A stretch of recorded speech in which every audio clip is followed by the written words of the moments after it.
நம்ம எல்லாருமே என்ன நினச்சிக்கிட்டு இருக்கோம் அப்படின்னா, 4th கிரேட் நிஞ்சா வர ஸ்டார்ட் பண்ணது, 80,000 ஷினோபி கூட ஃபைட் பண்ணது, 9 டெய்லி பீஸ்ட்டை தனியால் நின்று பிடிச்சது நம்ம மதரா அப்படின்னு சொல்லி எல்லாருமே நினச்சிக்கிட்டு இருக்கோம். ஸோ இந்த இடத்துல நீங்கள் நோட் பண்ண வேண்டிய ஒரு விஷயம் என்னன்னா, 80,000 ஷினோபியுமே ஒருத்தனுக்கு எதிராக தான் நின்று ஃபைட் பண்ணியிருக்காங்க அப்படின்னா, அது நம்ம மதராக்கு எதிராக நின்று ஃபைட் பண்ணியிருக்க மாட்டாங்க.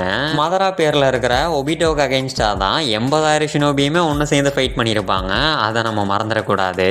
ஸோ நீங்கள் நல்லா நோட் பண்ணி பார்த்தா உங்களுக்கே தெரியும், நம்ம மதரா மட்டும் தனியால் நின்று இருக்க மாட்டாரு. 4th கிரேட் நிஞ்சா வரப்போ ஏகப்பட்டவே ரீனிமேஷன் ஆகி வந்து வாரார்க்கவே மேல விட்டுருப்பாங்க.